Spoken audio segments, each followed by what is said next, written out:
Good morning for the next 3 minutes, and welcome back to Field 1 here at Palmasola, Game 2 of our triple header to wrap up the week in the FGCL. Glad that you're with us on the American Collegiate League streaming channel. Gray Robertson up here in the booth. Producer Gracie will be officially scoring and joining us in just a moment.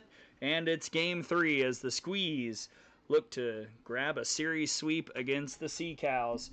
Squeeze sitting at 9-2, top of the FGCL standings. The Manatee Sea Cows 4-6 overall in the league. And here's the starting lineup for Brett Sauerwein. Sea Cows trying to come back and win Game 3, salvage a game in this series against the number one team in the FGCL. Rayleigh McKinney, the second baseman, leads off. Allie Bordwine, the left fielder, bats second. Jensen Vienne, the first baseman, hits third. Tara Vandewater, the shortstop, bats fourth. Riley Fennell, the center fielder, is in the 5 spot with Bria Urban playing third, batting sixth. Hitting seventh is the pitcher Brooke Watson. Taylor Rogers, the catcher, bats eighth. Gabby Bonilla, the is in the 9 hole. Bayla Mansfield will turn it over in the 10 spot. She is the right fielder. And they're facing in the circle the lefty from Liberty.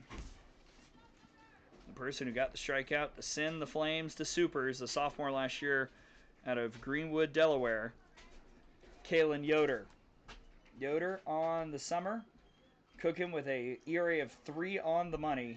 2-0 record, 14 innings, 6 hits, 7 runs, 6 earned, 11 walks, and 21 strikeouts.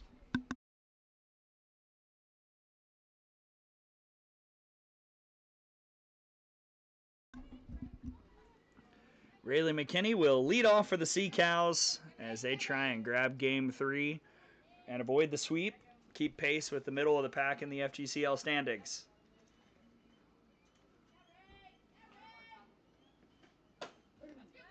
First pitch strike, 0-1.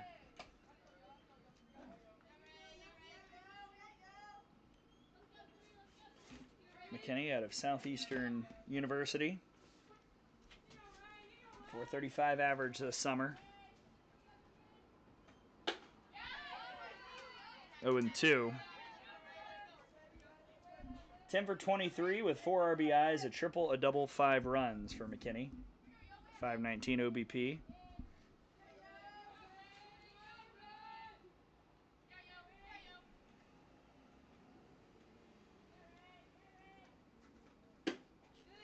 One and two.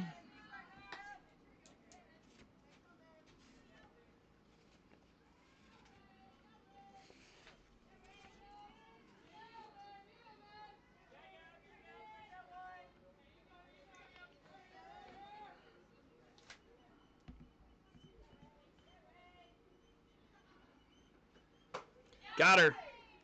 22nd strikeout of a summer for Yoder, first of the game. And here is how the defense looks for the Squeeze. Left field, Dieter. Center field, St. Jean. That's Lisi. Right field, Crescio. Infield of Massey at third. Martineau at short. Hubbard at second. Suggs at first. And Massengill behind the plate. And steps the portaling Allie Bordwine. She'll take ball 1. In the portal from Oklahoma Baptist. Bordwine this summer, 3 of 18, 167 average with an RBI and 2 runs. Up in the 2 spot today. Strike lower part, 1-1. Trying to set the table for the 3 and 4 hitters, Vienne and Tara Vandewater in the cleanup spot today. She had 2 home runs in Game 2. Much to the delight of producer Gracie, who's up here in the booth.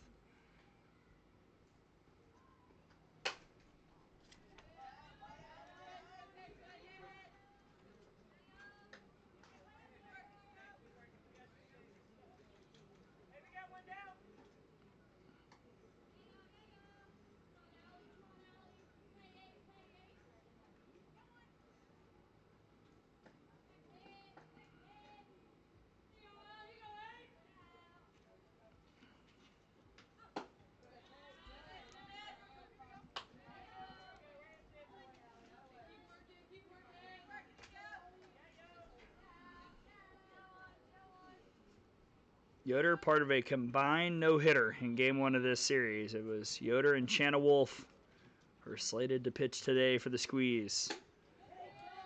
Full count. And I went back and looked into the archives. Now, I cannot necessarily confirm that this is all. There might be one that we're missing, but this was everything I could find in my records for the FGCL.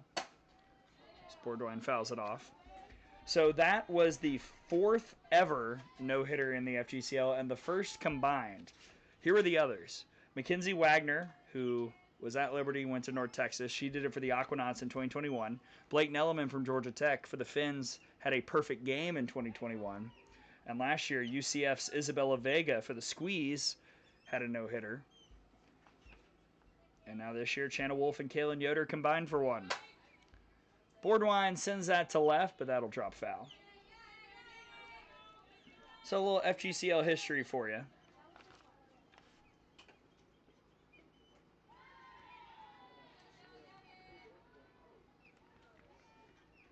Allie Borduin making it tough on Yoder. Long at bat here.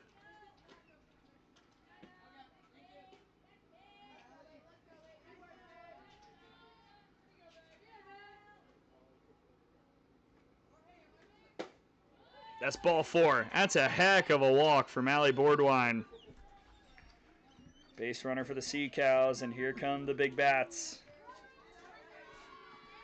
And the mooing. The second walk of the summer for Borduin. And now Jensen Bien, the Baylor Bear,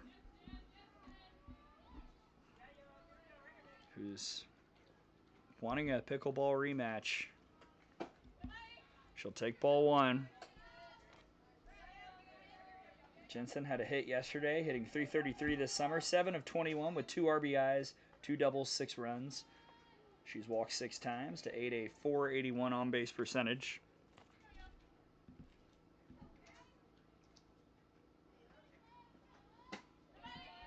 Two and 0.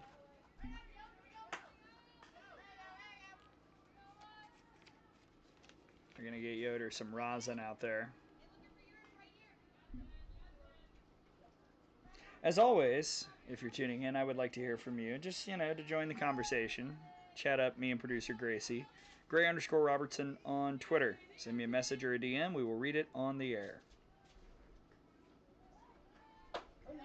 Here's a strike. 2-1.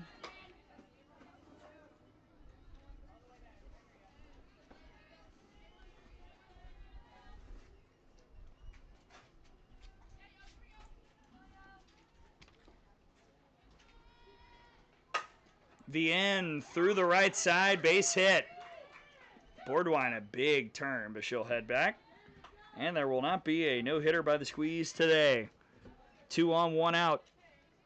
And here comes Tara Vandewater. Going to Creighton. .333 average this summer, 7 of 21, 11 RBIs, 3 homers, including 2 yesterday. 2 doubles, 5 runs. Drove in 3 in game 2.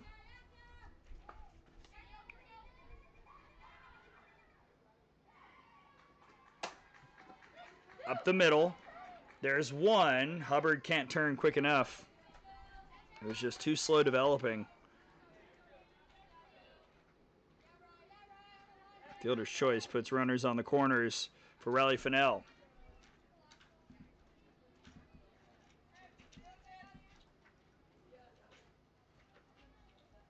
Fennell out of Clemson.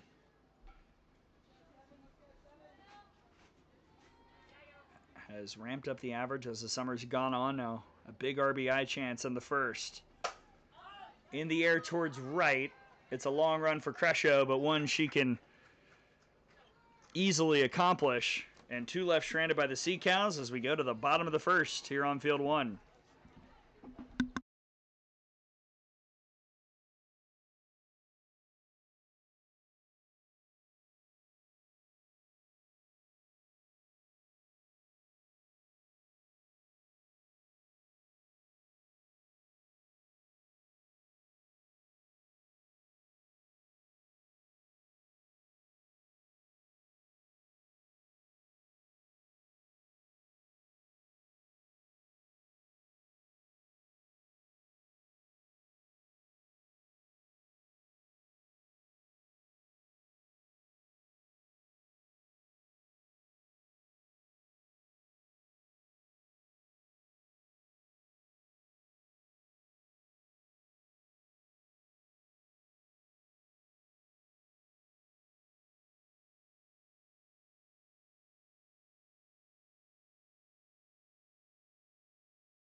Here's the starting lineup for the Manatee Squeeze.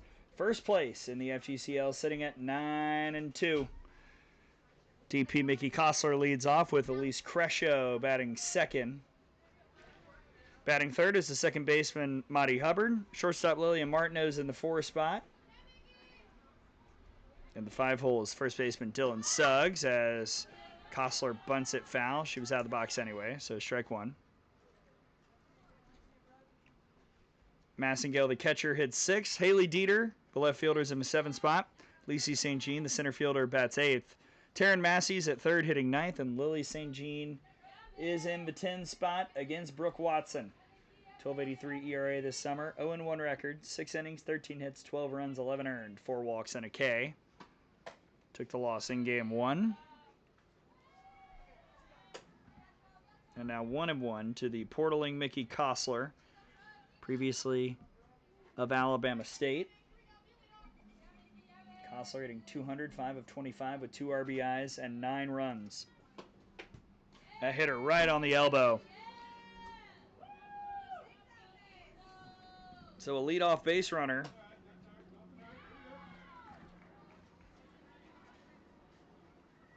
Here's the Sea Cows defense.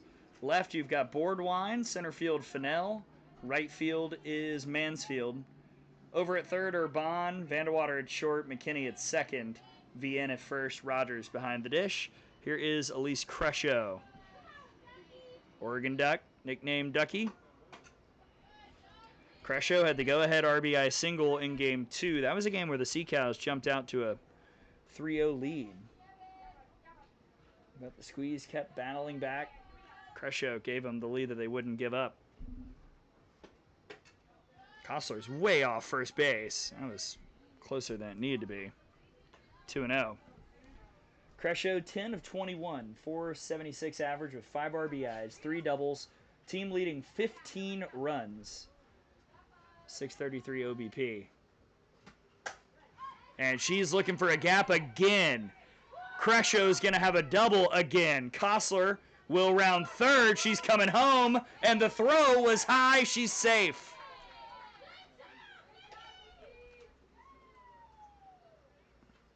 Kostler was just on her horse, and it just took a minute to get the ball in, and then the cut throw was high. If that's on target, Kostler's hosed. Instead, it's 1-0, and Crescio's got RBI number 6 this summer.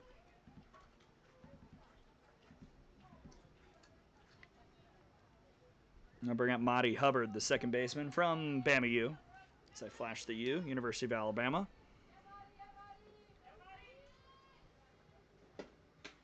First pitch high to Maddie.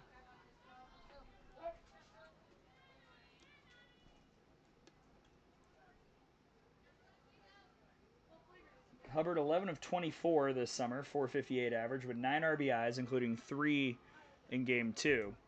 A homer, 3 doubles, 8 runs, 500 on base percentage.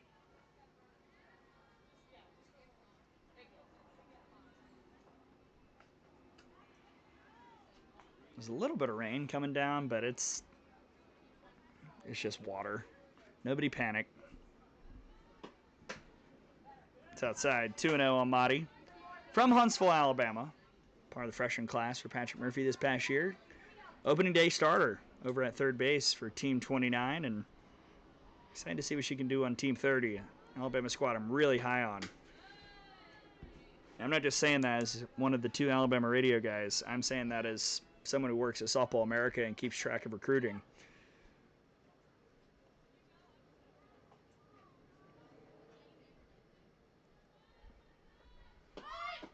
Ball 4.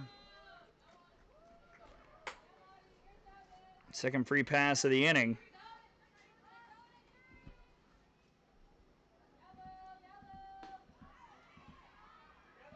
And up comes Lillian Martineau.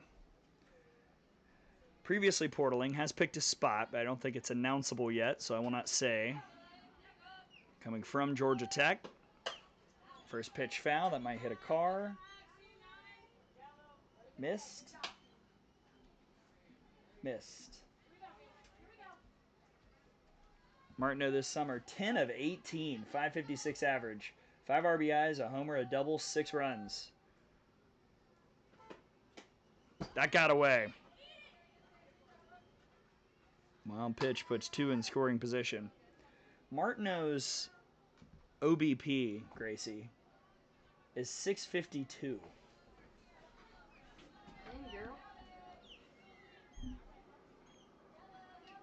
Now the 1-1. Yesterday on the broadcast, I called the squeeze the Oklahoma of the FGCL, and I believe it's true because 1 through 10, everybody can hurt you. I don't know where the blind spot is. Martineau back up the middle. That'll score 1. Hubbard is going to round third and head for home. Great throw, but not fielded cleanly, and it's 3-0 squeeze on the 2 RBI single from Martineau.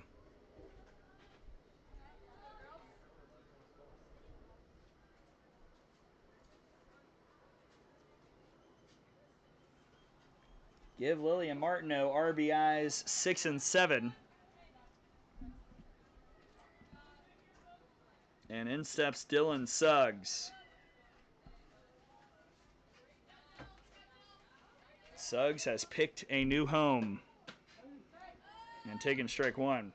Portaled from Campbell to, per her Twitter, Georgia State. We were talking about it earlier. I asked her, how you feeling about the decision? And she said, and I quote, we lit. And she hits that up towards the sky. Catch made. Was really hoping I could make a we lit joke with an RBI there, but alas, just a fly out and the first out of the inning.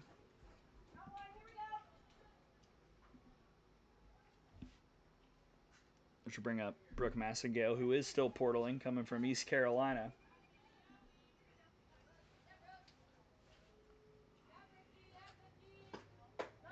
Nice off-speed pitch, 0-1. 11 of 28 for Massengale. 393 batting average with 5 RBIs, 2 triples, 3 doubles. 6 runs as well. Watson trying to limit the damage here in the first.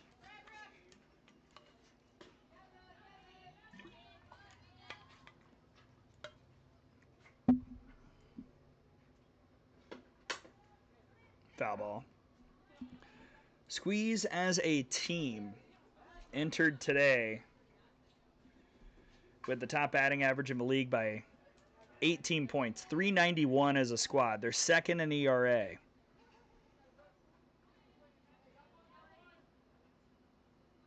They've got the top ERA pitcher. Martineau is 4th in batting average. Massengale on top of that, but foul.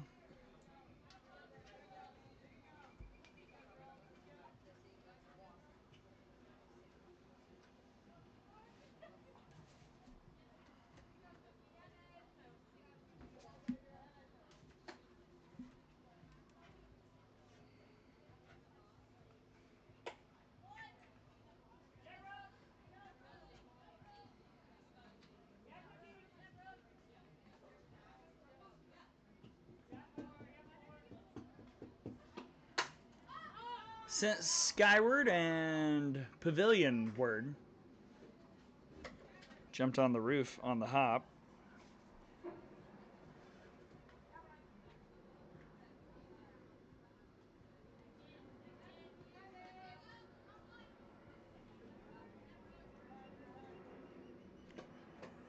Now a 2-2. We will give you updates from the other field as the day progresses. Earlier, the Impact got the sweep over the Finns of the 5-2 victory.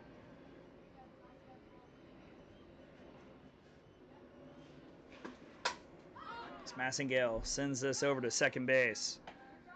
Easy work for McKinney. And Watson out away from getting through the first. Over on the other field, they're through one, rubber match, I should say, between the Rivermocks and the Aquanauts, tied up at 0. It's Haley Dieter, also in the portal. Tries to keep up what she's been doing of late.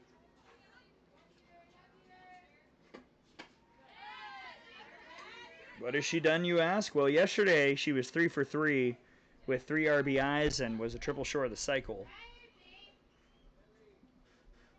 this summer. She's 12 of 29 for a 414 batting average. 13 RBIs to lead the team, 3 homers, a triple, 3 doubles, and 7 runs scored.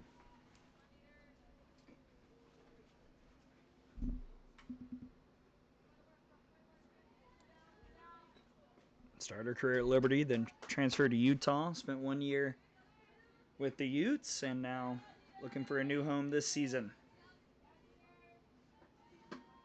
0-2 laced out to center field. The throw into home.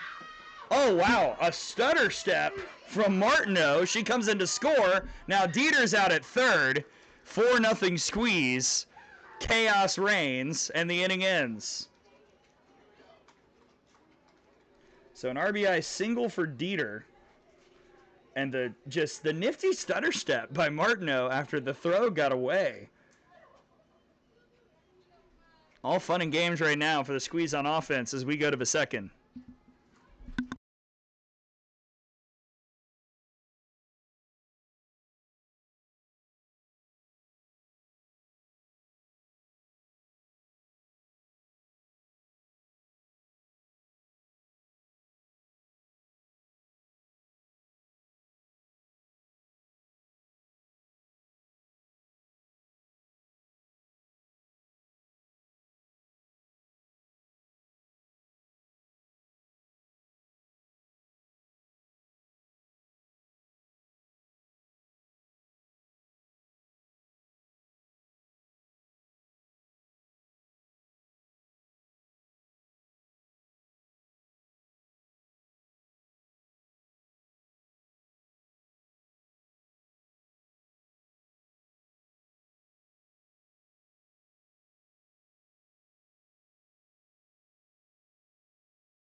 After one 4-0 squeeze, and here's what's up for the Sea Cows. I got 6, 7, 8, Urban, Watson, and Rogers against Kalen Yoder as we give you a chance to see everything happening all at once.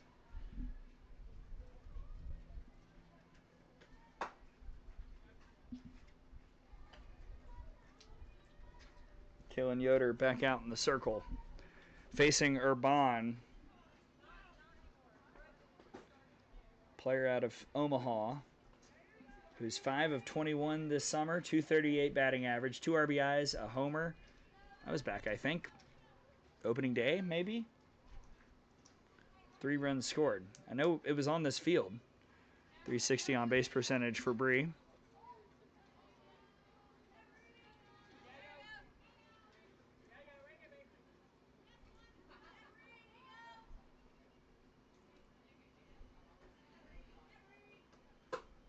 Strike one.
One, 2 is fouled towards the other field.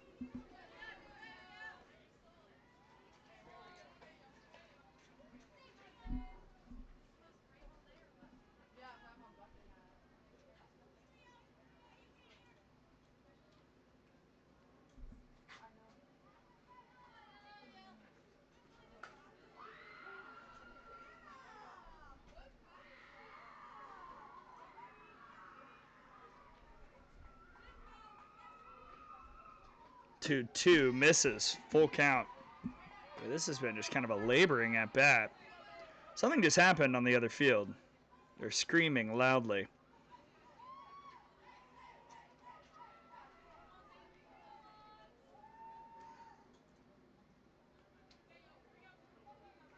Oh my.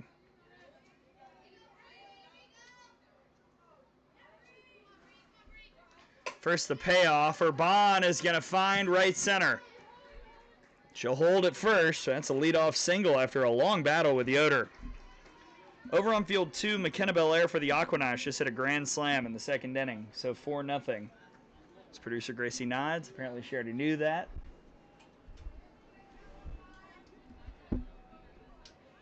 Here's Brooke Watson out of Chattanooga State from Chattanooga, Tennessee.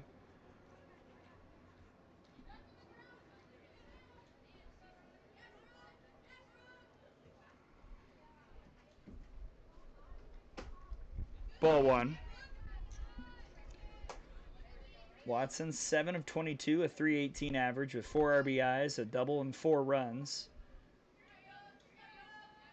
When she's put in play, her average goes well above 600, but strikeouts have been a bit of an issue.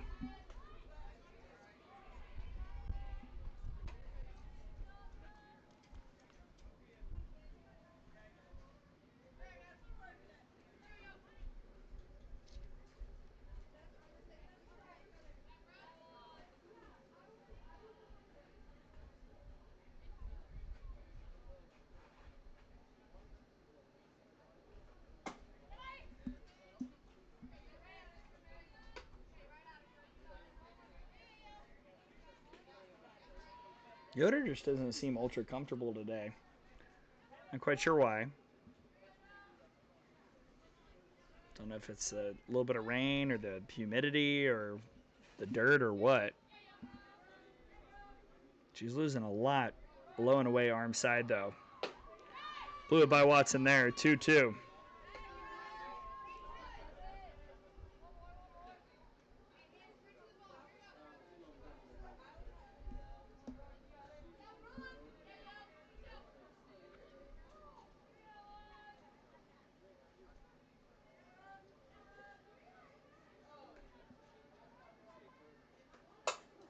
Watson to deep second. Hubbard is there.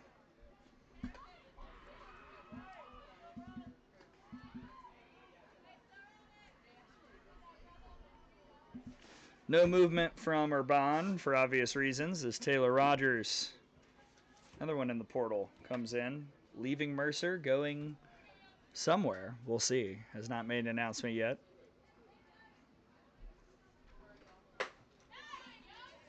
Oh and 1. Rogers 4 of 23 this summer with 3 RBIs, a double, and a run.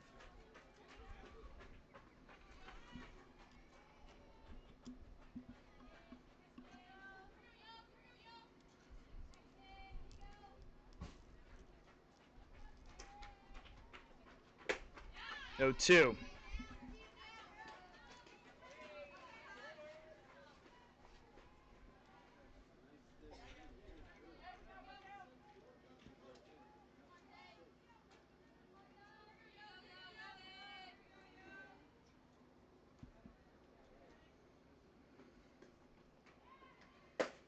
Oh, man.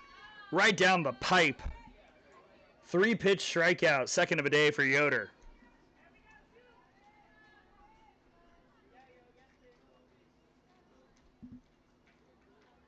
And in comes another portaler, Gabby Bonilla, leaving South Carolina State, looking for a new home as well.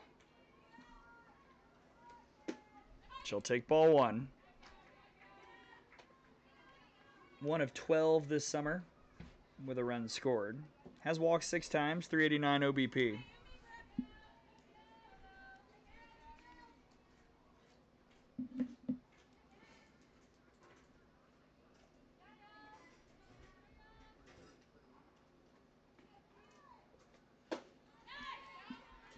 Yoder just cranking the heat, 1-1.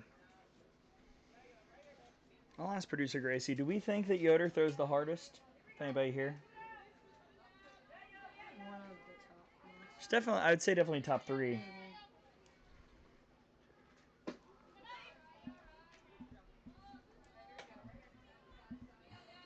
Brett Sauerwein, third base coaching box.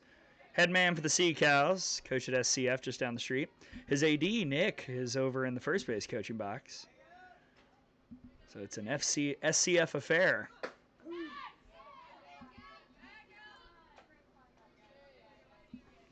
Nick and I have spent a lot of time in the SCF press box together over the last few weeks, along with our old PA pal Fred during the Vibe games. Some long nights, folks. Some long, long nights.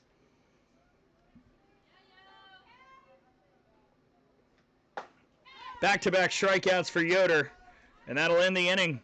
Leadoff single does no harm, and we go to the home half of the second.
Bottom of the second, bottom of the order. 8, 9, 10 for the squeeze. St. Jean, Massey, St. Jean. Lacey takes it high. That is indeed Lacey St. Jean, the younger sister to Lily, who's on watch. She's due up third here in this inning. Lacey going to JMU after transferring from NC State. Sharply hit over to third, and St. Jean is too quick.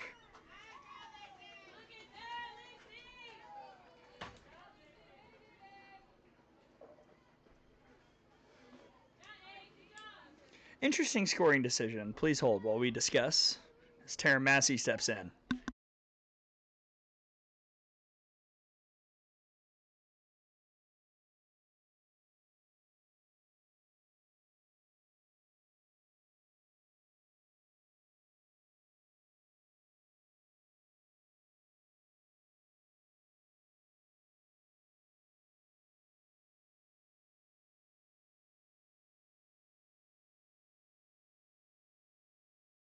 All right, so we have gone with an E5.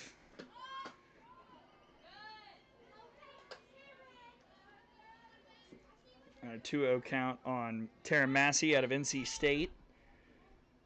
Massey, 10 of 30 this summer, 333 with 9 RBIs, 2 homers, a triple, 4 runs scored. St. Jean takes off. What a throw! She is out at second. There's the arm of Taylor Rogers to catch St. Jean.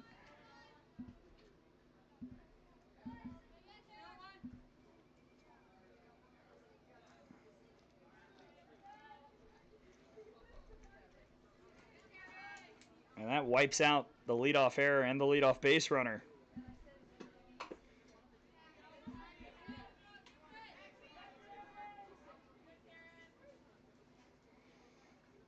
Really good throw by Rogers. We've seen some impressive catcher displays here on Field 1 specifically.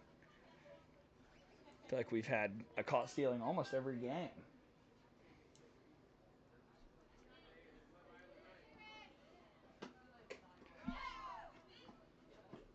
Swing and a miss, and Massey's not going to run down to first, so that's a strikeout.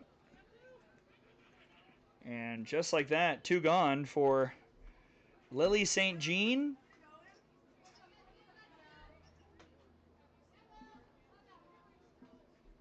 The Villanova Wildcat trying to turn the lineup over with Kostler waiting.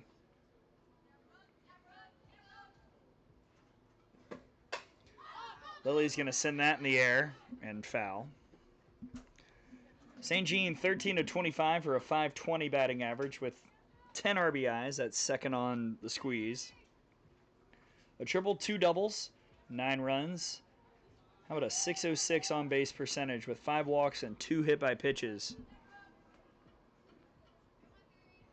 She did, however, almost hit into a triple play yesterday. Now, just one correction. Yes, officially would not have been the first triple play in league history. There was one last year. However, I pulled up that clip. Should never have happened. The runner at first left early by like 3 steps. It probably should have been called. So I'll show Gracie. It's insane how early she was. Long run at second base, but the catch is made by McKinney, and that's a 1-2-3 inning for Brooke Watson as we go to the third, 4-0 squeeze.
(10-1-2) for the Sea Cows here in the third. Vela Mansfield, McKinney, and Boardwine going up against Kaylin Yoder.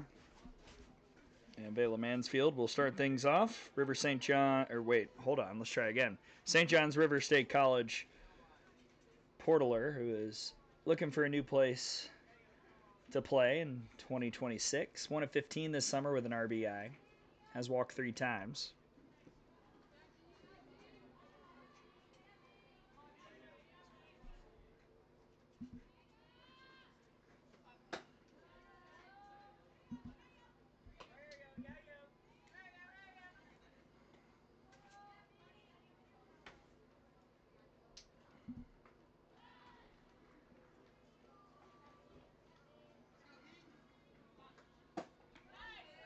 One and one. There is a slight breeze. It's been a cloudy but muggy day. There's been weather kind of all around us, but nothing that has threatened stoppage of any type.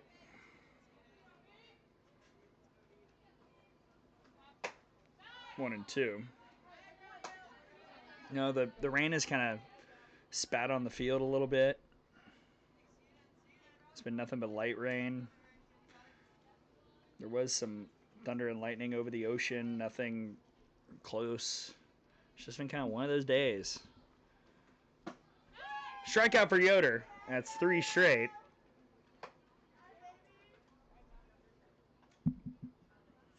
And back to the top of the order with Rayleigh McKinney, who struck out in the first.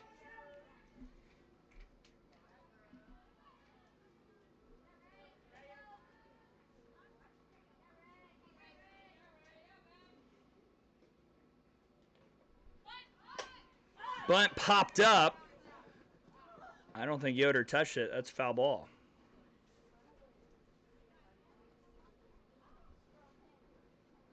If that had ticked off of Yoder's glove, That would have been really interesting because basically the whole infield was there. McKinney might have gotten to second. Maybe. Who's to say? Look, I'm just a guy who finds interesting things interesting.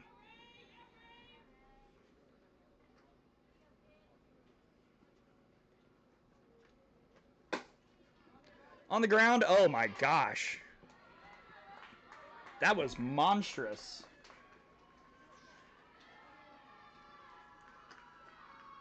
That'll be a hit for McKinney. That was weird. Hubbard didn't touch it. It just, on the second hop, bounced about 8 feet in the air right over her head. And she was playing it right. That's a tough beat. Allie Bordwine now. With a runner on first and 1 out. She walked in the first inning. Shows bunt. McKinney takes off. The throw is wayward for Massengale, and that's a rarity too. Stolen base for McKinney. Number 9 this summer.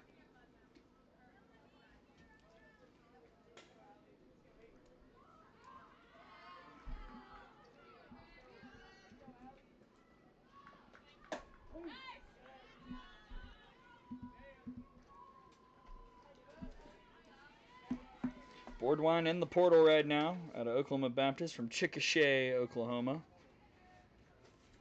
0-2 on Bordwine. Beg your pardon.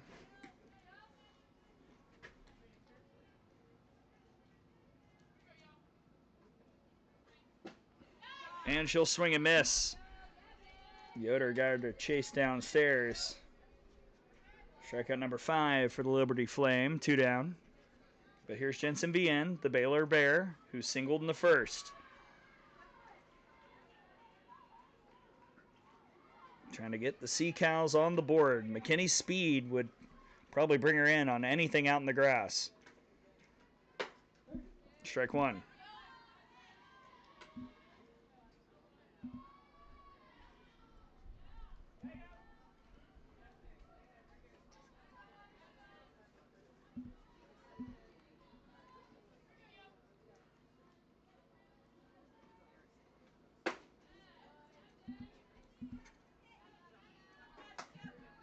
I haven't checked the socials in a minute. Let's see if anybody said hello on Twitter. At Gray_Robertson. On the X, Twitter, however you want to call it. Huh, nothing. For shame. Again, sends that towards the pavilion, 1-2.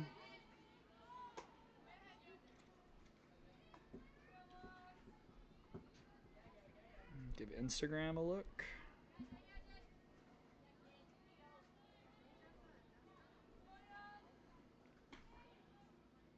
Nope, nada.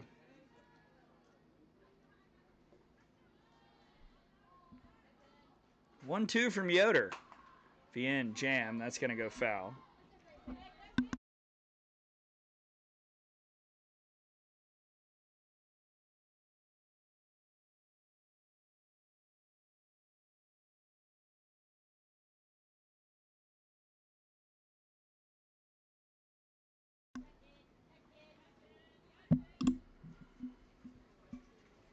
Bien trying to cash in on this RISP opportunity. Battling with Yoder.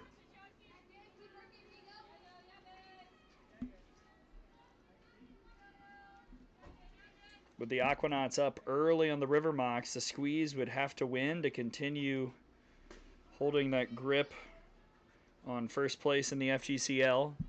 They've got a half-game lead on the Knots, who are 8-2. Squeeze 9-2. Sea Cows at 4-6. They're a game back of the River Mocs. They'd like to win and see a Mocs loss.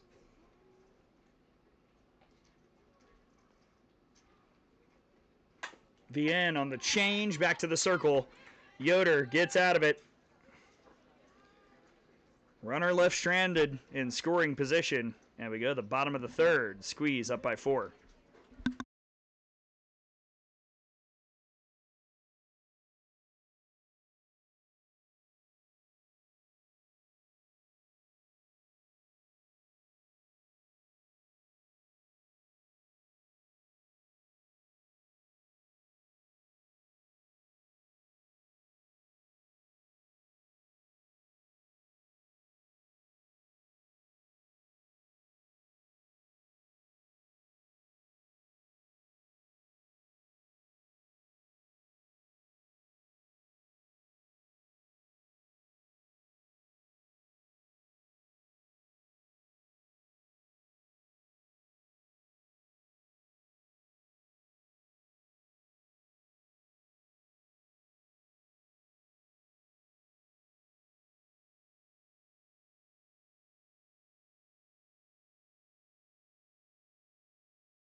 Top of the order due up for the squeeze here in the third. Kostler, Crescio, Hubbard.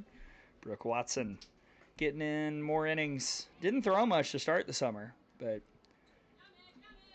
now getting more and more action as things progress. Kostler was hit by a pitch and scored in the first. Little outside on the first pitch. Just had a little bit too much in the river. Scoreboard update from the other field. That game has gotten a little bit more enticing as they go to the third. 4-3 Aquanauts over the Mocs.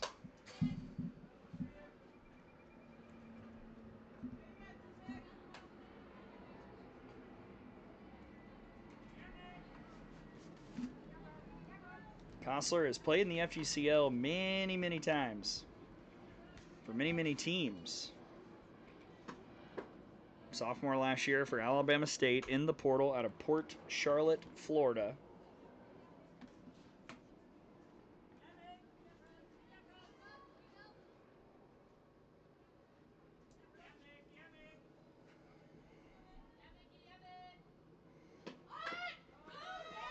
Beautiful bunt.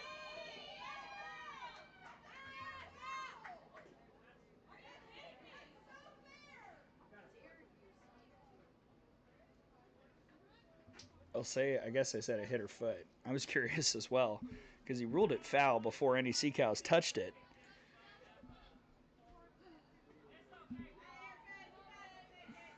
The squeeze dugout was not hyped up.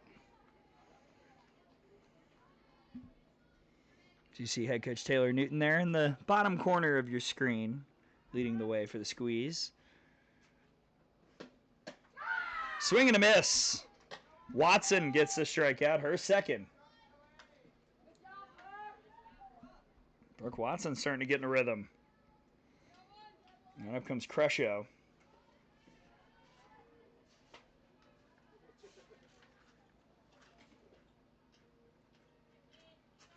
Crescio had an RBI double and a run in the first.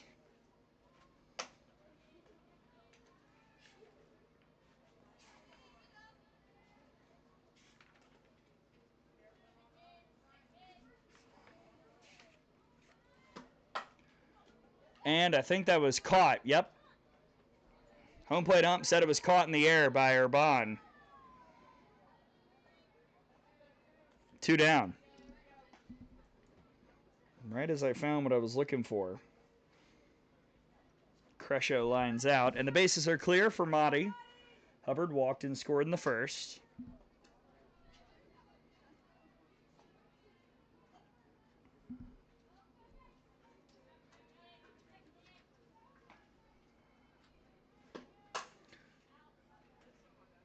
Crushed foul, 0-1. As I mentioned, Motti got the start for Alabama opening weekend in Tucson at third base against Washington. And that's huge as a freshman in the SEC to get that type of experience. Had 50 ABs for Patrick Murphy's squad in 2025. Hit 260 with 10 RBIs, but with the departures of 2 out of the 4 infielders, Hubbard is certainly going to get an opportunity in 2026 to be an everyday starter for Team 30. I'll use this time also to shout out former FGCLer and recent Alabama graduate, Callie Hevlin, who should have been an All-American, and I'm mad it didn't happen. She had the numbers to do it.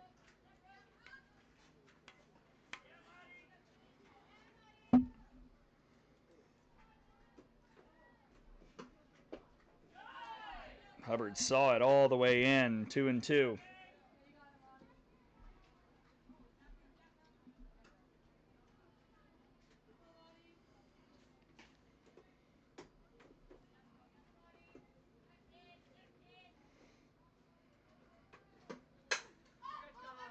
On the infield,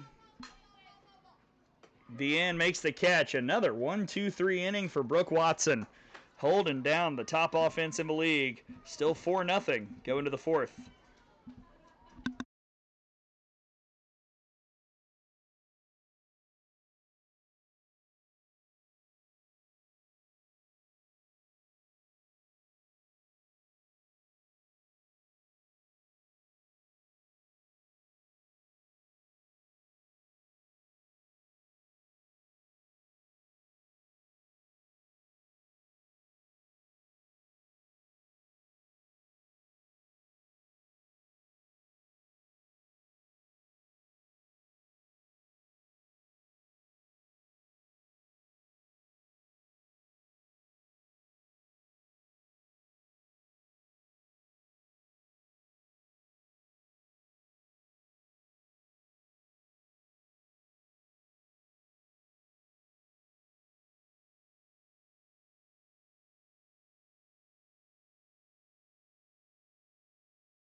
Fourth inning, Sea Cows with 4-5-6 against Yoder.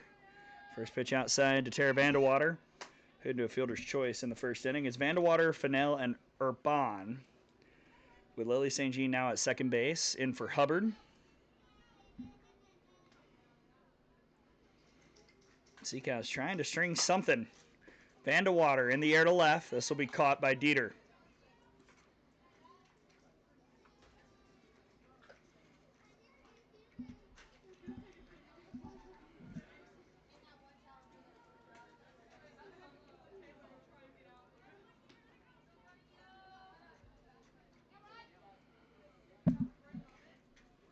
Now Riley Fennell, who flew out and foul ground to right.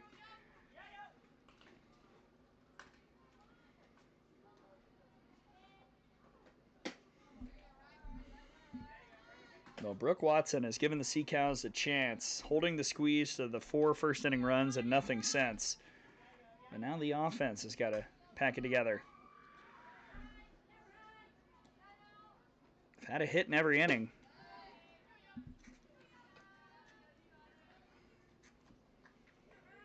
Entering this game, the Sea Cows were 11th in the league in batting average as a team, 249.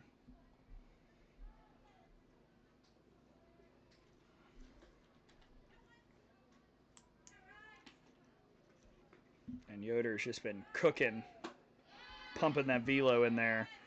She's been occasionally wild. That's kind of how her summer's gone. There have been a lot of 3-ball counts, 1 walk. And she took a real long walk and deep breath after that one.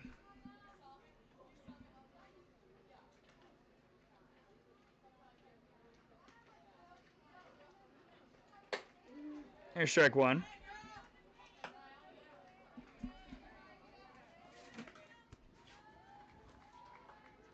Fennell, a freshman last year for John Rittman at Clemson out of Oviedo, Florida.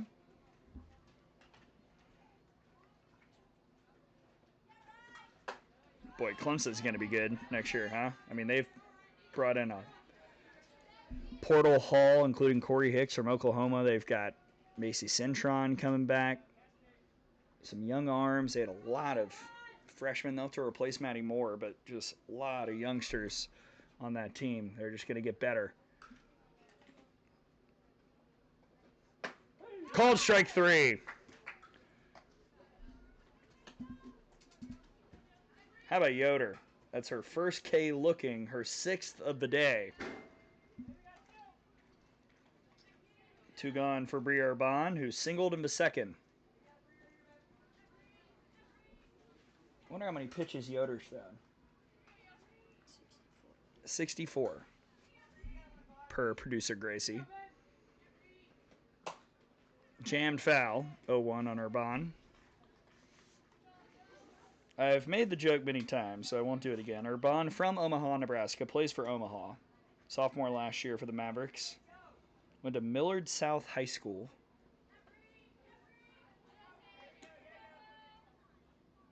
Sophomore last year, which means she was a freshman on that 2024 team that made the great run in the Columbia Regional.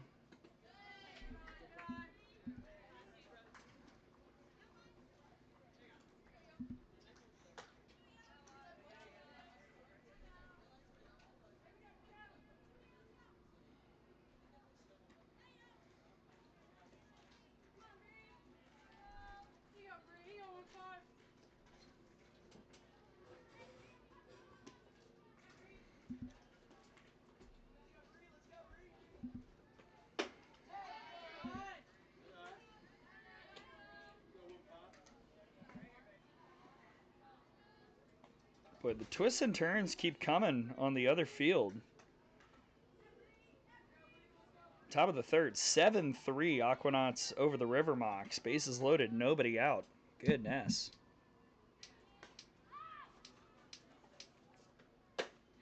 It's outside. Overcooked, 3-1.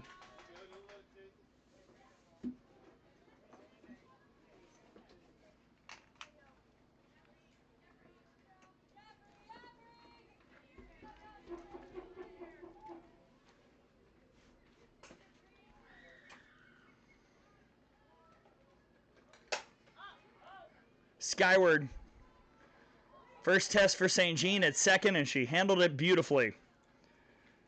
First clean inning for Yoder.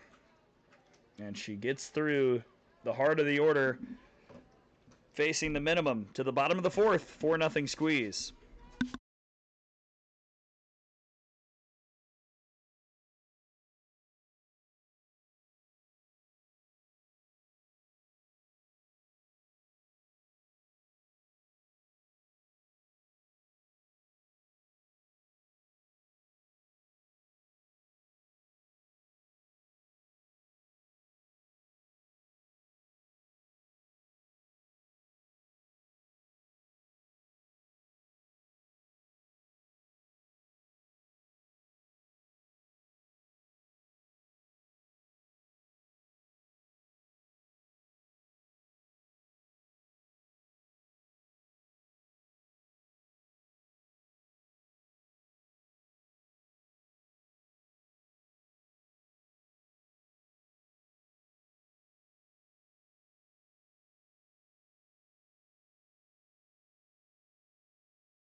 Home half of the fourth. Squeeze will send up 4, 5, 6. Martineau, Suggs, and Massingale. 4 runs on 3 hits for the Squeeze. They have not left a single runner on base. Martineau fouls off the first pitch. She had a 2 RBI single in the first.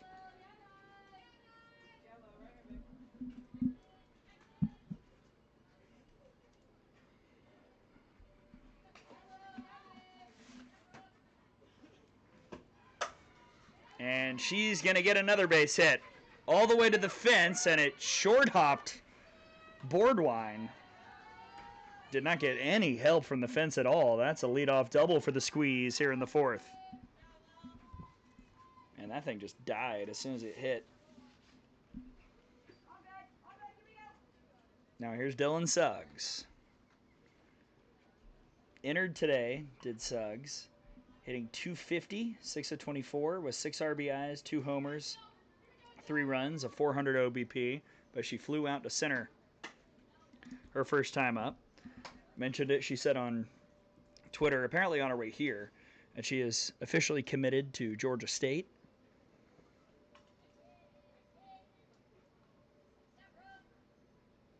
Started at Campbell last year as a freshman. Played in the FGCL a summer ago as well. And so far has the mark for furthest home run hit on field 1. Straightaway shot to center field and the back palm trees. On the ground to third. It was hot. And it's dropped at first. The end couldn't field it. And an E3 will put 2 on, nobody out. The throw was in the dirt, but it wasn't particularly hard, that throw. I'm going error on the first baseman. And now Brooke Massingale, who popped out in the first.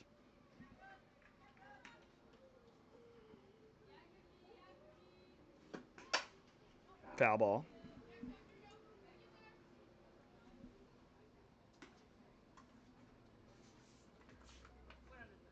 Brooke from Raleigh, North Carolina. Freshman last year for East Carolina in the portal. Somebody's going to get a good catcher who's got a really good arm. I mean, man, she has mowed down a bunch of runners this summer. And her stats at ECU were really, really interesting. She did not get a ton of chances, but, man, she made the most of them. Out to right. Infield fly was called. McKinney was there. 1 away.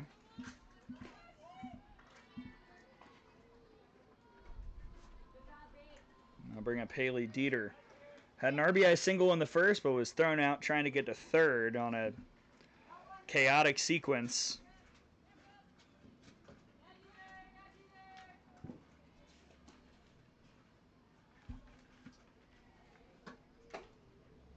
Dieter has now driven in a run in her last 4 plate appearances. I'm going to double check and make sure it's not any more than that. I'm sorry, her last 5.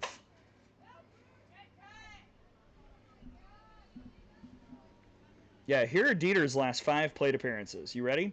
2-run homer. That was in game 1 of this series. That was her last at-bat of that game.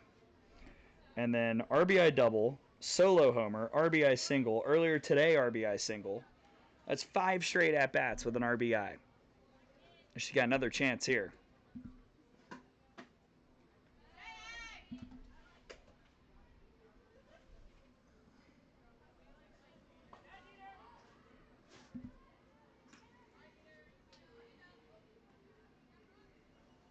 Dieter currently in the portal.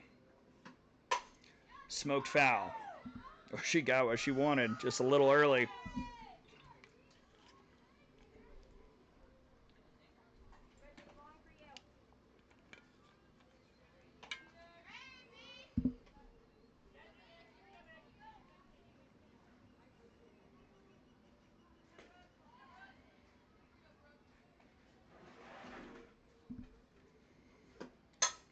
Dieter out towards left field. That's going to end the RBI streak. 2 outs.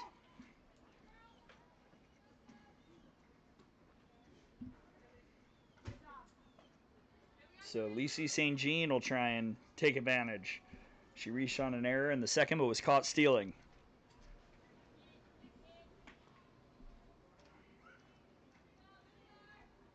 Brooke Watson bearing down.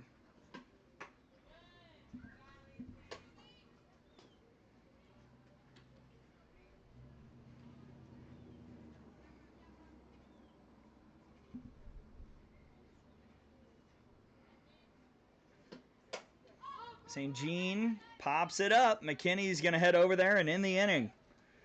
Brooke Watson, after 2 reached with nobody out, gets 3 unproductive outs.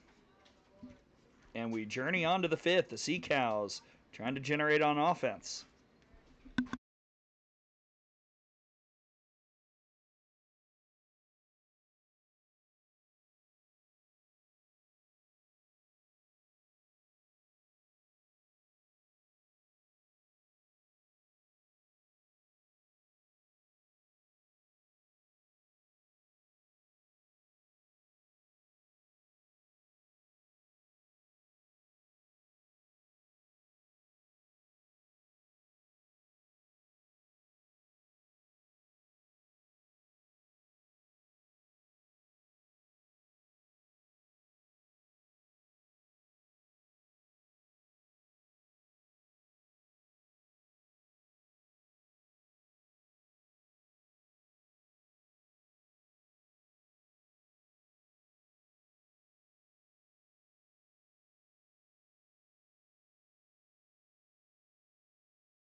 First pitch ball to Brooke Watson as we start the 5th inning with a new pitcher in the ballgame for the Squeeze. Chana Wolf, the righty junior last year for Mid-Am Christian out of Salina, Kansas. Currently looking for a new home. An 8.48 ERA this summer, 17 1/3 innings, 1-2 her record. 29 hits, 21 runs, all earned. 4 walks and 15 strikeouts for Wolf.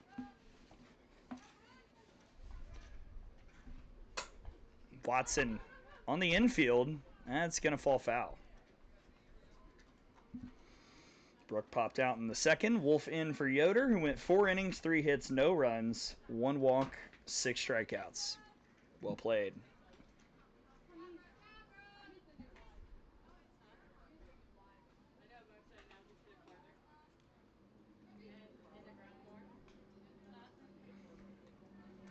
Over on the other field, after 3, it's 8-3 Aquanauts over the River Mocs. Again, we remind you of that score because the Squeeze currently a half game ahead of the Aquanauts in the standings.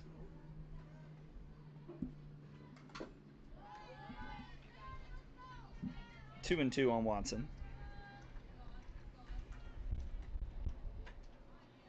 I believe Brooke and producer Gracie are at some point going to collab on pickleball. There's been so much chatter. The rivalry is real. It is. 2-2. Called strike 3. So Wolf gets the out. 1 down.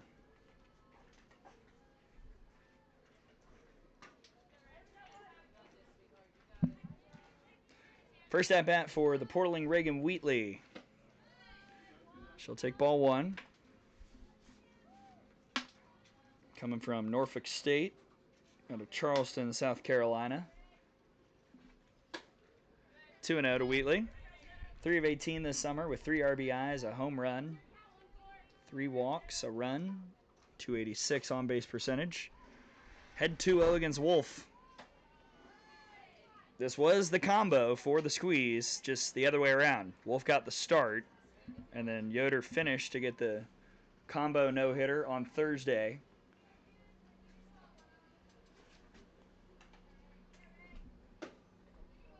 Oh, ball 4. So Wheatley takes the walk. That's her 4th this summer.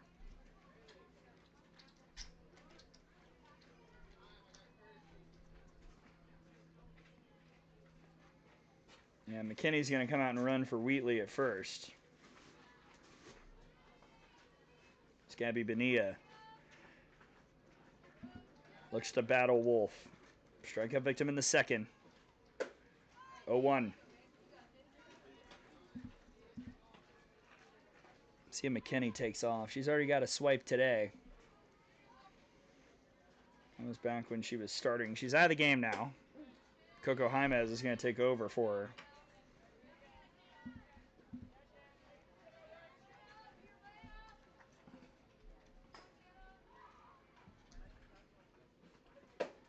And a 3-pitch K for Wolf. Second in relief. 2 down for Vela Mansfield, who struck out in the 3rd against Yoder.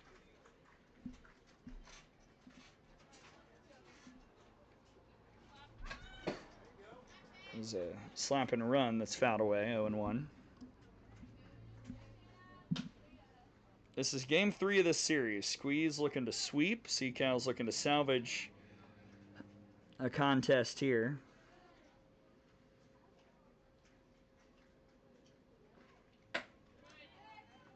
Next week, a little bit different. We got Monday, Tuesday, Wednesday, Thursday, and then off for the 4th and the 5th.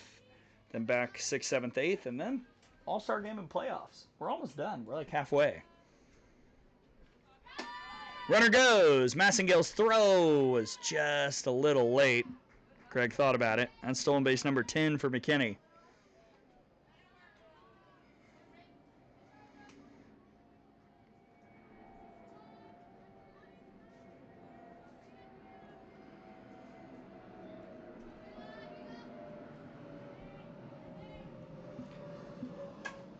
Fouled off.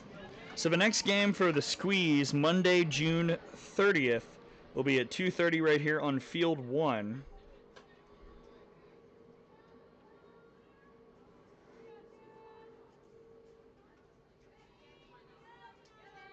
For the Sea-Cows, they've got a noon matchup with the Skeeters on Field 2 Monday. That'll be a midweek battle, and then a series right after that.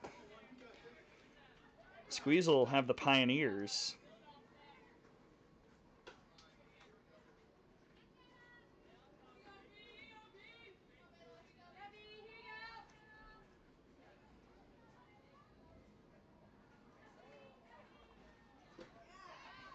And Wolf gets a strikeout. She struck out the side. Runner left stranded at second. And the Squeeze will look to build on the lead, up by 4.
Bottom 5, 4-0 Squeeze, 9-10-1.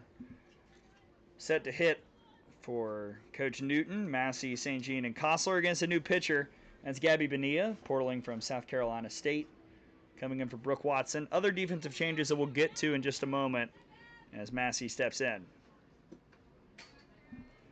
Bonilla with a 5.38 ERA, 0-2 record, 13 innings, 22 hits, 11 runs, 10 earned, 5 walks, and 6 strikeouts.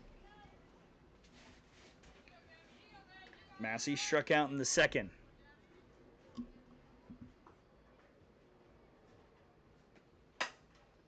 But she's got a base hit here. That's cut off in center field. I think that's Bunch out there in center.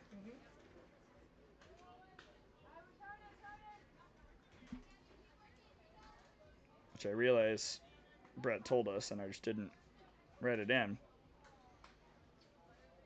So a leadoff on for the Squeeze.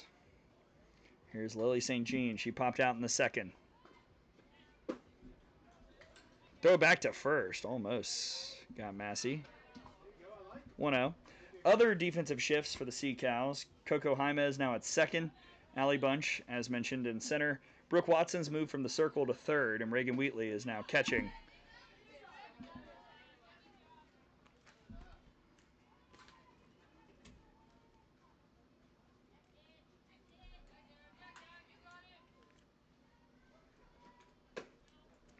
Two and one. Brooke Watson reeled it in after a tough first inning. 4 innings, 4 hits, 4 runs, all earned. She walked 1, struck out 2. Good outing. Kept her team in the ball game. Now 3-1 to St. Jean.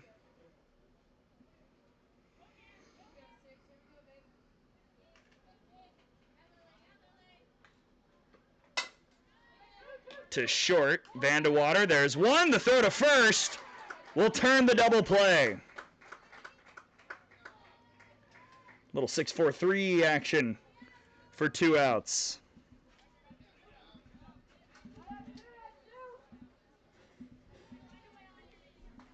And now back to the top of the order. Mickey Kostler, a hit by pitch and a strikeout. She scored once.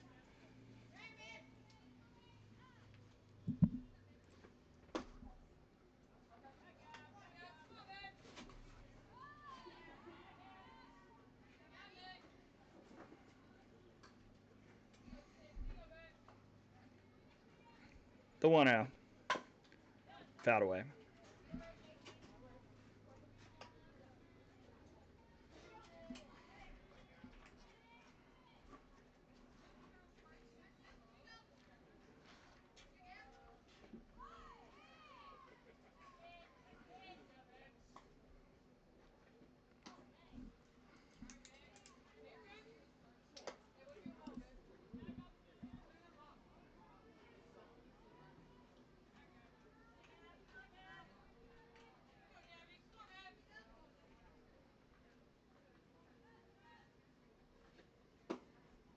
3-1.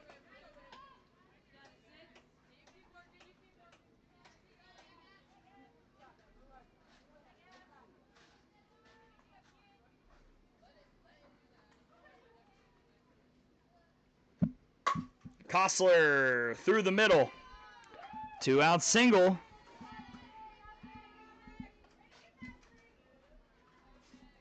Yeah, base hit for Mickey, her 6th of the summer.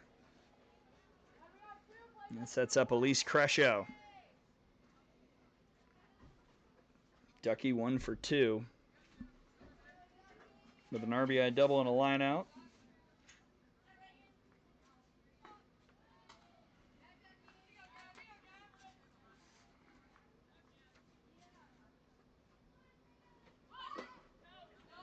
Ball 1.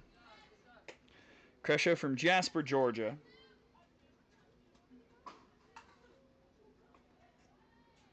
Mainly a pinch runner for the Ducks on their Women's College World Series run in 2025. But Gracie and I have talked about it. We like her swing. Gracie really likes the way she's able to find gaps. She almost had a home run. Go ahead, Gracie. No, she's consistent. Yeah, there you go. Very consistent. Producer Gracie.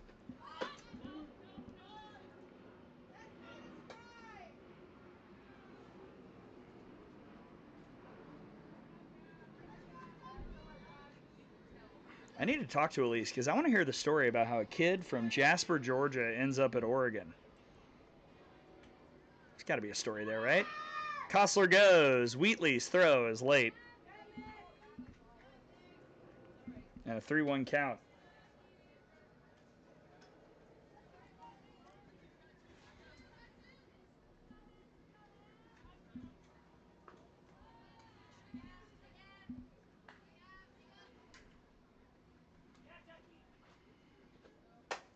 Crescio got on top of it out to left. Boardwine can't catch up. And Kostler will round third. She'll trot home. RBI double yet again for Elise Crescio. Her 2nd of a day. It's 5-0.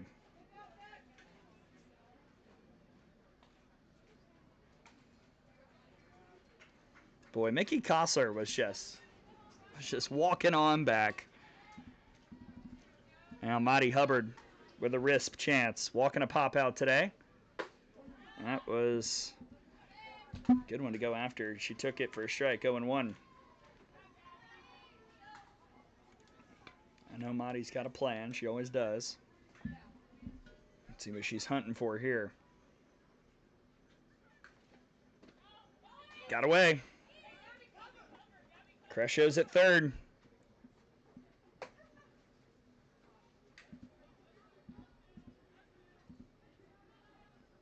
Coming up in a little over an hour, Game 3, Slicing Queens.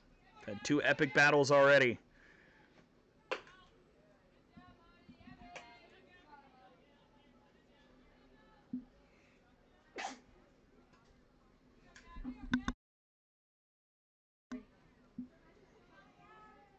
Two one from Bonilla. 3-1.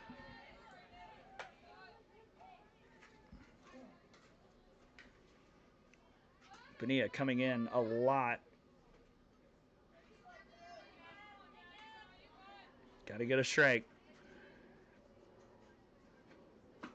Ball 4 to Hubbard. Takes her 2nd walk of the day. And that does mean the game-ending run is stepping up to the plate. The Squeeze, a home run away from ending this one early in 5-0, and Lillian Martineau is 2 for 2. Strike 1 to Lillian. 2 RBI single and a run scored in the 1st. Double in the 4th.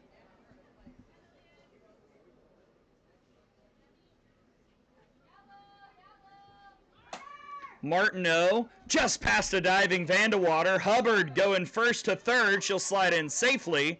It's 6-0. And another RBI for Lillian Martineau. 3rd of the game.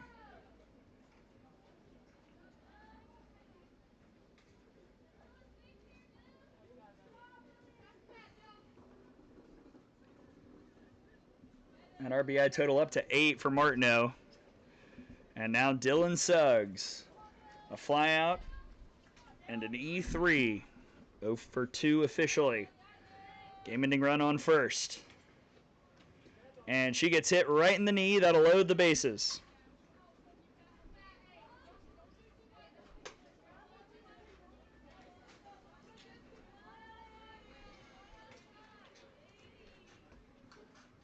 And in steps Brooke Massengale, who's popped out to second twice. Squeeze looking for a second run rule win in this series. Here's strike one.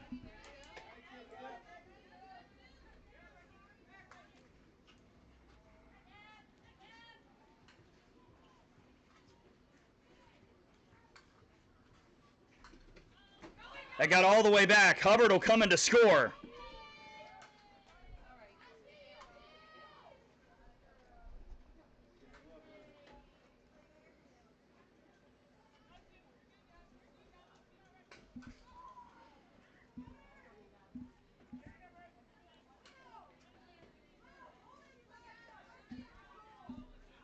The 1-1.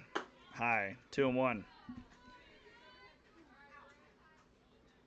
After the double play, single, double, walk, single, hit by pitch, wild pitch. And now a 2-2 count on Brooke Massengale.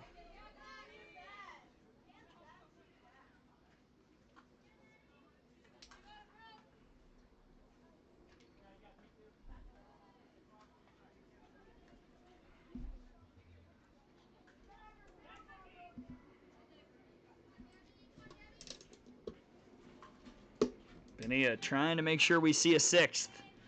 Massengale trying to end it now. Full count. On deck is Dieter, the team leader in RBIs.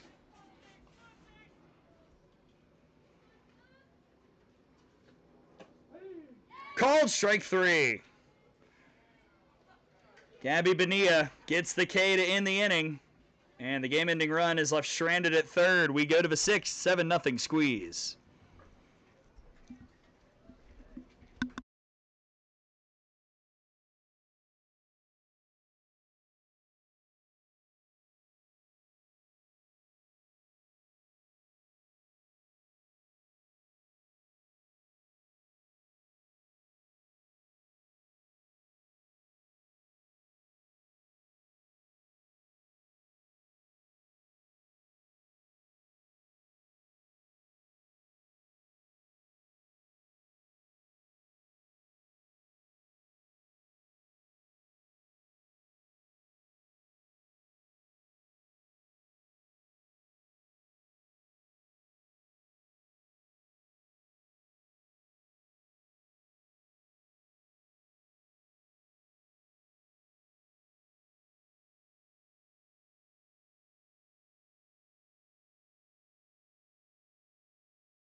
Top of the order for the Sea Cows here in the 6th. Coco Jaimez takes ball 1. This is the first plate appearance for Coco.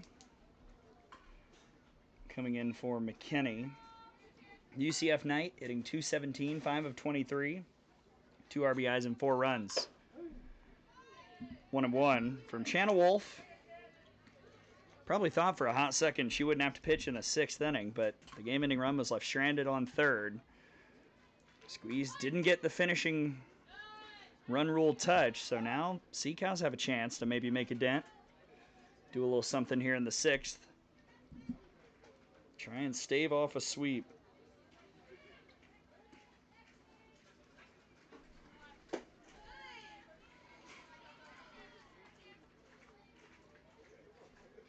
Two on Jaimez as we offer a scoreboard update for the inquiring minds. Top 5 over on field 2. 8-3 still, Aquanauts and Mocs. And a 4th strikeout for Wolf. Jaimez goes down swinging, 1 away. To bring up Allie Boardwine, 0 for 1 with a K and a walk in the portal.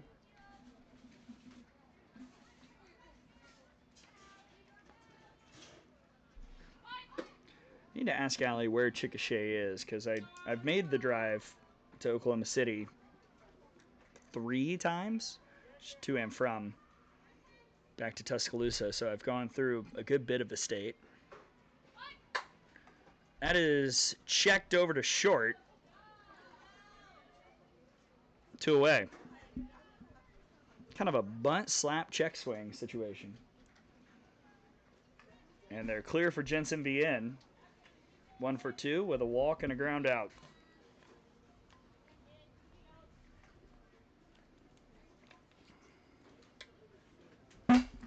Jensen Bien out towards center field. And this will be a can of corn and a 1-2-3 inning as St. Jean makes the grab.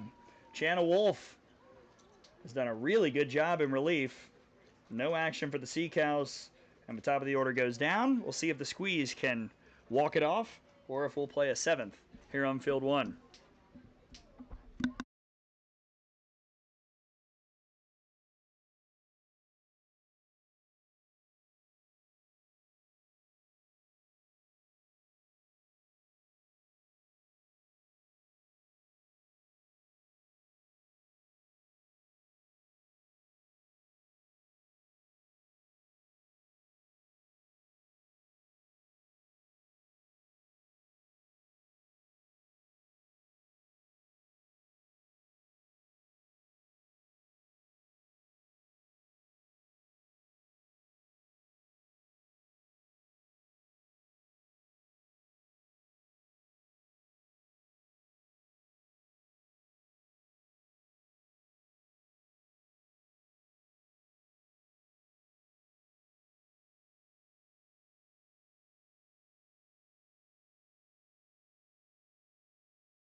Game-ending run at third base. Lisi St. Jean. Massey at second.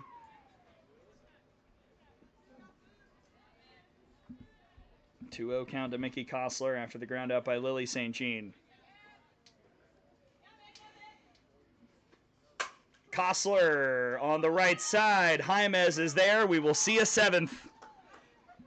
Good job by Bonilla bearing down. And now the Sea Cows will try and conjure some magic. There's a squeeze. Look for the sweep. 3 outs away here on field 1.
All right, the Sea Cows are going to try and pull off a 7th inning comeback that would rival the comeback we saw in Slice Queens on Thursday.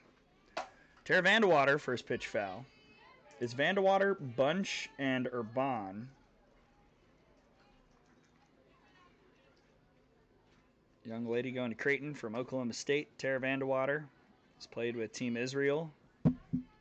She's 0 for 2, a rare 0 for 2. Fielder's choice and a flyout.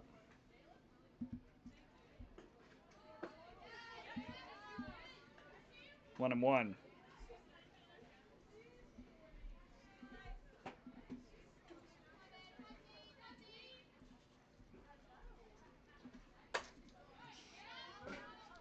That's, ooh, almost hit the top of the fence.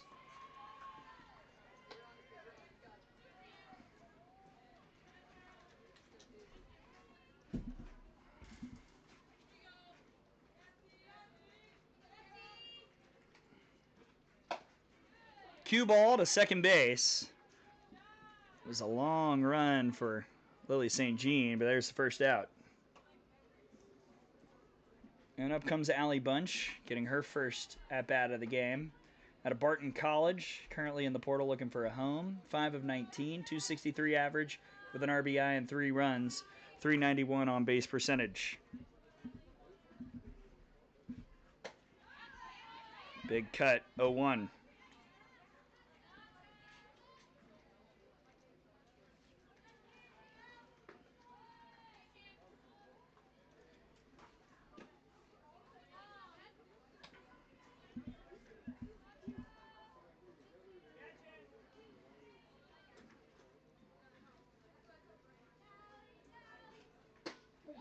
Two and one. I beg your pardon, 1 and 2. Because I forget the order of things.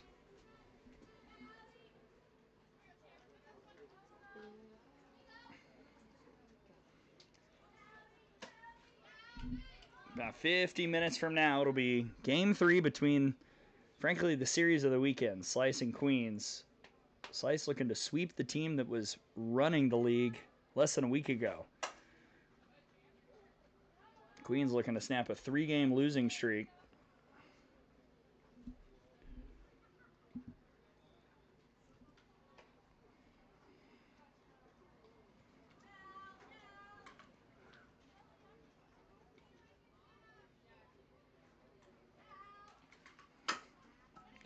On the ground to third, and that just took a gnarly hop for Massey.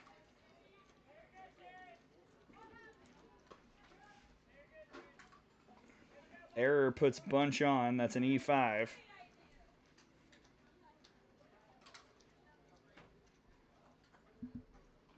And maybe that opens the door for the Sea Cows. Who knows? Briere Bomb 1 for 2 with a single and a pop out. Strike one.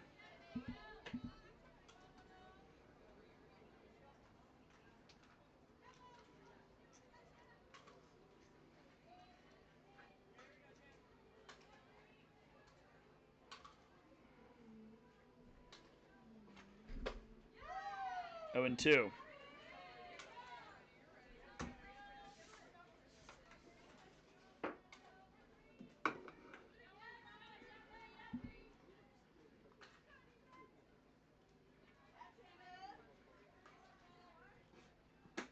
And a strikeout for Wolf. Urban chased. And Chana's got her 5th strikeout in 2 2/3. And now Brooke Watson will try and extend this. 0 for 2, pop out and a strikeout. That's way outside, 1-0.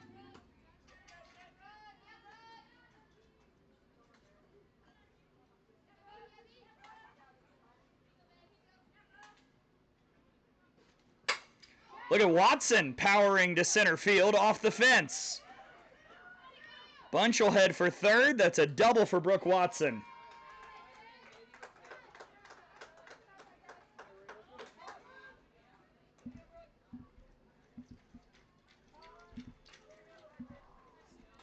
Brooke Watson with her 2nd double of the summer. 8th hit.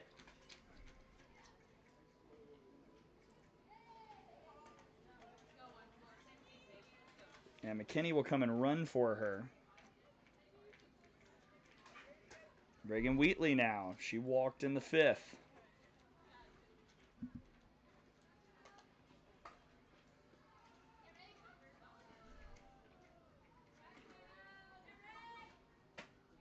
Ball 1.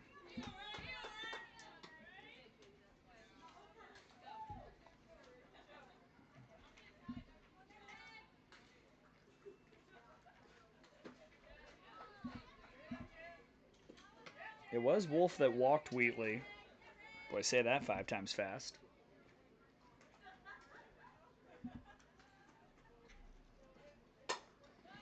Popped up on the 2-0 left side, and Massey will make the catch and end the ball game. A sweep for the Squeeze and a resounding 7-0 victory in Game 3 to move to 10-2 on the summer. The Sea Cows drop all 3 in the series and fall to 4-7. Well, the best offense in the league was not necessarily raking today, but they found a way to do just enough, and behind another great combo pitching performance from Yoder and Wolf, get the win 7-0. We got one more game on this field, and then we're done for the week. Slicing Queens coming up at 2:30 Eastern Time in about 45 minutes. We'll see you then. Should be a good one. You do not want to miss it. For producer Gracie, I'm Gray Robertson. Thanks for hanging out. We'll see you in 45 for Slicing Queens here on Field 1.